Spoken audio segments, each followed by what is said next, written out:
نائب وزیر اعظم اور وزیر خارجہ اسحاق ڈار نے بحیرہ احمر میں تجارتی جہاز پر حملے اور 3 پاکستانیوں کے جاں بحق ہونے پر اظہار تشویش کیا ہے۔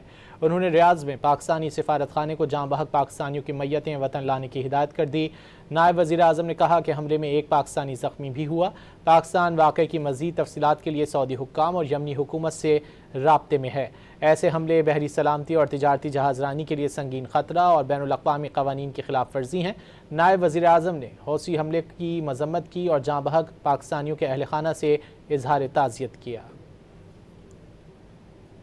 نائب وزیر اعظم اور وزیر خارجہ اسحاق ڈار نے بحیرہ احمر میں تجارتی جہاز پر حملے اور 3 پاکستانیوں کے جاں بحق ہونے پر اظہار تشویش کیا ہے۔ انہوں نے ریاض میں پاکستانی سفارت خانے کو جاں بحق پاکستانیوں کی میتیں وطن لانے کی ہدایت کر دی۔ نائب وزیر اعظم نے کہا کہ حملے میں ایک پاکستانی زخمی بھی ہوا۔ پاکستان واقعے کی مزید تفصیلات کے لیے سعودی حکام اور یمنی حکومت سے رابطے میں ہے۔ ایسے حملے بحری سلامتی اور تجارتی جہاز رانی کے لیے سنگین خطرہ اور بین الاقوامی قوانین کی خلاف ورزی ہیں۔ نائب وزیر اعظم نے حوثی حملے کی مذمت کی اور جاں بحق پاکستانیوں کے اہل خانہ سے اظہار تعزیت کیا۔